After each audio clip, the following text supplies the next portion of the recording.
So today I'm reading a little bit from Courageous Compassion, Volume 6 of the Library of Wisdom and Compassion. And as I mentioned in the previous BBC, part of the book talks about the uh, the 6 perfections, or actually the 10 perfections in the Sanskrit tradition and the 10 paramis in the Pali tradition. And then the later half of the book talks about the paths and stages to awakening from both the Pali and the Sanskrit perspectives, and especially from the Prasangika perspective, because usually that topic is taught from the Svatantrika Madhyamaka perspective. So it's a bit different in this book. But one chapter that we put in was taken from a meeting His Holiness had with Western Buddhist teachers in 90, I think it was 93 and 94. And so I'll read you a little bit from one of the topics he talked about there, and then some things from the other topics that he talked about in the book. Okay, so in that conference, he talked about many, many things because the Western teachers came full of questions. And one topic he taught about here was respect for the Dharma. Okay, so here he was giving advice to Westerners who were in the role of teaching the Dharma. And the people at the conference were from both the Pali and the Sanskrit tradition. So His Holiness said, the Dharma is our real refuge. The Dharma is the object of our highest respect. Shakyamuni Buddha is the product of the Dharma jewel, which is the true paths and the true cessations of dukkha and its causes. The resultant awakening that he attained is so magnificent that since we venerate and admire it, we should also esteem its causes, the Dharma teachings. To indicate this, before the Buddha taught the perfection of wisdom sutras, he himself arranged his seat, the seat on which he sat to give these teachings.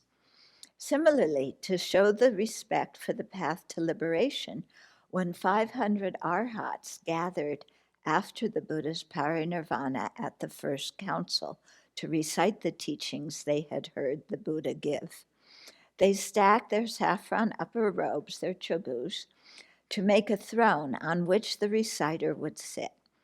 Such veneration was not accorded to the person, but to the teachings that explain true paths and true cessations. Okay.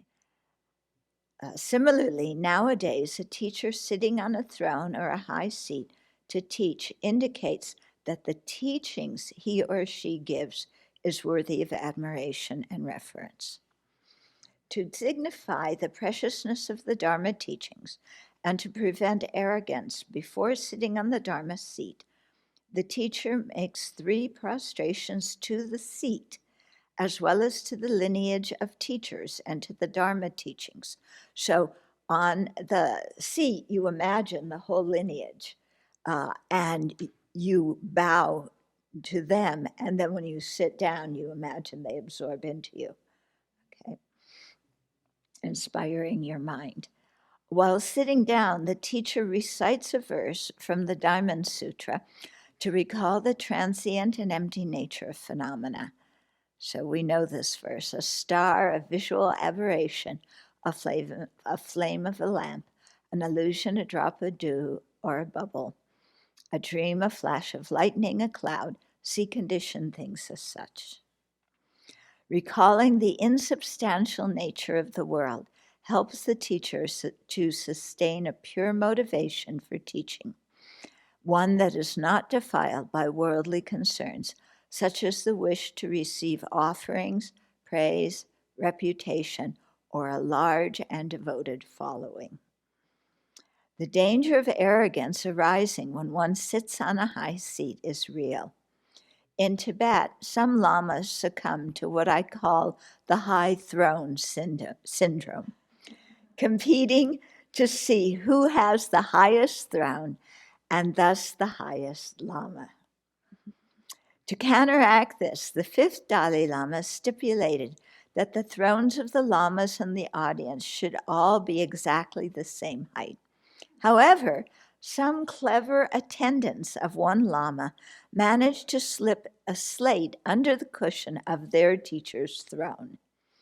After a while, when all the others' cushions had compressed because the Lamas were sitting on them, the Lama sitting on the seat with the slate underneath appeared higher than the others. He and his disciples shined with pride. You can tell what His Holiness thought about that. Okay, so this chapter about that was advice to the Westerners is really excellent and talks about many topics.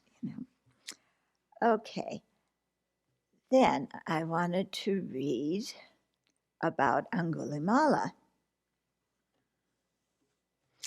So this is in the chapter about cultivating fortitude, or patience. So the Angulimala Sutta relates a beautiful example of practicing fortitude by seeing sufferings as the ripening of our karma and thereby accepting and feeling happy about the situation. Okay, so when you have adversity, you accept it and you say, good, instead of, woe is me. Okay, so after Anguli, the detested and feared bandit and murderer, was subdued and ordained as a monastic by the Buddha, he attained arhatship. One day, while he was on alms round, the townspeople saw him and scornfully threw things at him and struck him, because they were still afraid of him. Bleeding, with his alms bowl shattered and his robes torn, Angulimala approached the Buddha, who advised him, bear it, Brahman. You are experiencing here and now the results of deeds because of which you might have been tortured in hell for many years, for many hundreds of years, for many thousands of years. Taking that advice to heart, Angulimala accepted his situation and generated love and compassion for all those who tormented him. And then he said, and now we have a quotation from Angulimala, who checks the evil deeds he did by doing virtuous deeds instead. He illuminates the world like the moon free from a cloud. Let my enemies hear discourse on the Dharma. Let them be devoted to the Buddhist teachings. Let my enemies wait on those good people who lead others to accept the Dharma. Let my enemies give ear from time to time and hear the Dharma of those who preach fortitude, of those who speak as well in praise of kindness, and let them follow up that Dharma with kind deeds. For surely then they will not wish to harm me, nor would they think of harming other beings, or those who would protect all, frail or strong. Let them attain the all-surpassing peace. Okay, so what did Angulimala do towards all these people throwing things, beating him, disparaging him? He prayed, may they meet the Dharma, and may they take the Dharma to heart and practice it, and by that, would they improve this life, their future lives, and quickly attain awakening. Yeah. So often, what ordinary people do when they're bullied or people, torment them, is they get angry and they wish harm upon the other person. And here is Angulimala, who used to be very harmful. He was the one who was collecting 1,000 bones for a necklace. And And here he's completely changed his mind and wishing those people happiness. So this is the way we should practice too. And also, I think what we learn from this story with Angulimala is that he didn't get overwhelmed or fall into despair because of the way he was being treated. Okay, so that really reminds me of Tara, who's on the cover of the book. Yeah, because she has that same kind of joyous energy that no matter what happens, she greets it with optimism and with Dharma practice and is able to transform all the circumstances into the path. So that's what we want to do too. In this book, where is this? Oh, this is coming in the chapter, because we go through all the paths and grounds of the Bodhisattva path, as well as the Shravaka and solitary realizer path. And then chapter 12 in the book is about Buddhahood. Okay, so in this chapter, there's 9 similes for awakening activity. And so awakening activity is how the Buddhas influence us, how they guide sentient beings on the path. The first way is the form of the God. They use 9 similes, okay, to show how this awakening influence or awakening activity of the Buddha works. So the first one, the form of the god Indra illustrates the display of the illusory manifestations of the Tathagata's body. If the surface of the earth were to transform into polished and immaculate lapis lazuli, the reflection of Indra, his palace, and his entourage would appear on it. People who saw this would aspire to become like Indra, and to actualize that wish, they would create virtue and abandon non-virtue. As a result, they would be born as Indra. So that's for worldly people who aspire for a good rebirth.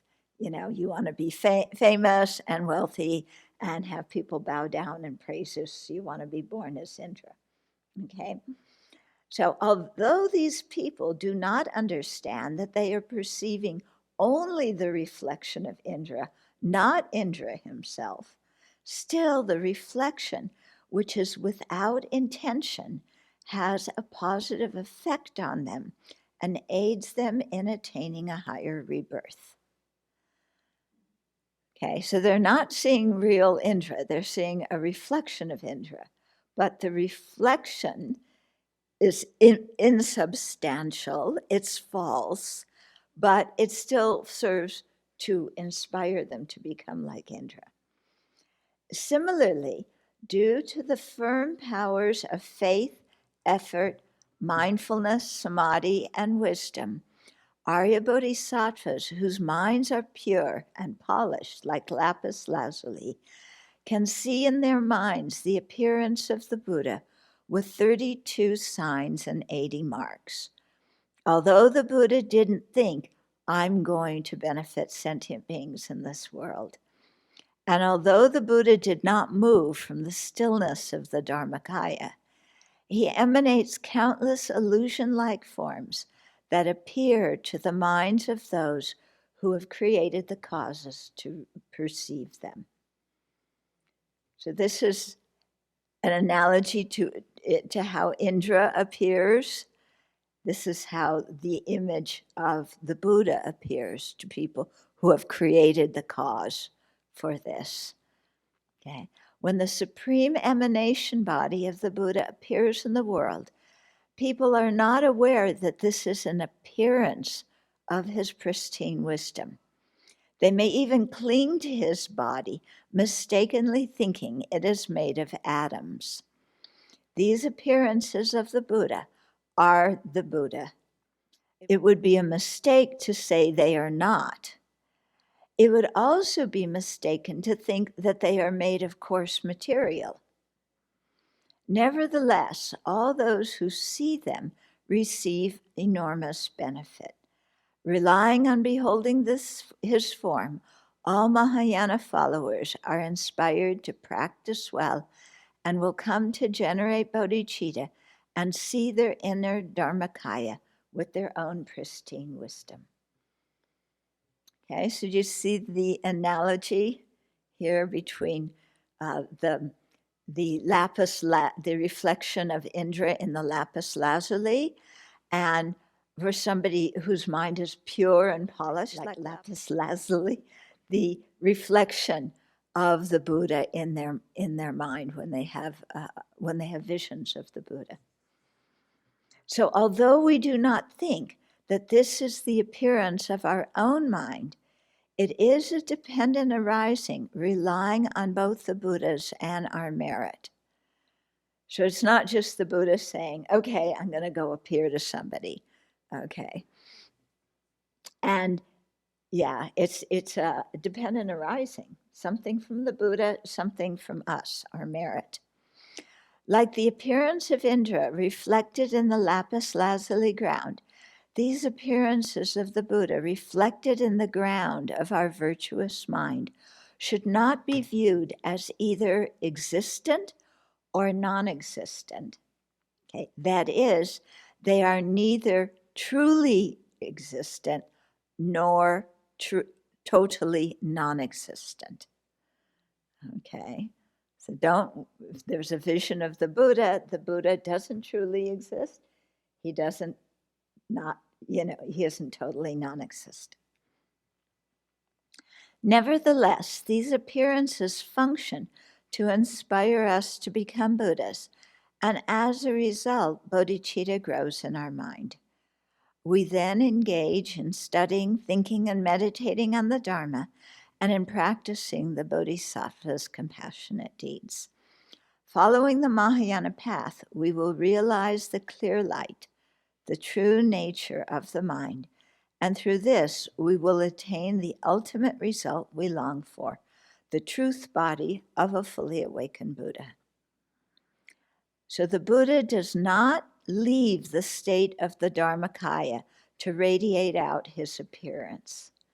Just as Indra doesn't leave his palace in the God realm to make a reflection in the lapis lazuli. Buddha's still in, Dharmakaya meditation.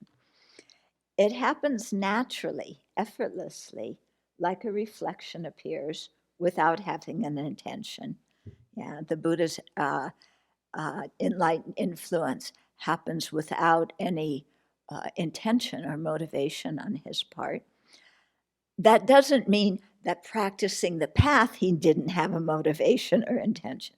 It's because of that strong intention practicing the path that then upon the attainment of Buddhahood, there's no more effort or intention required.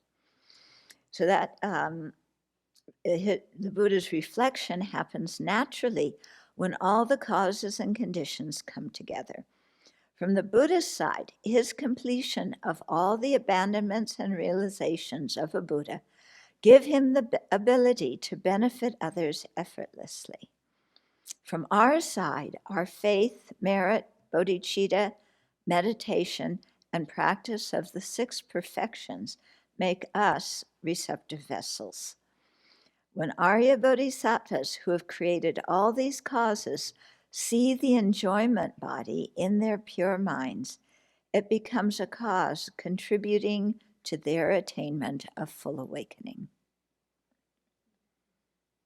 Okay, so that's the first of the similes, of the 9 similes. There's 8 more. So you can see this book is chock full of all sorts of good things about a whole variety of topics. Yeah. And what I found especially fascinating and inspiring was to read excerpts from the Sutra on the 10 Grounds that were quoted that, I put in the explanation of each of the 10 Bodhisattva grounds. Yeah, what those Bodhisattvas do. It's really kind of incredible, but it must be credible because We're aspiring for it.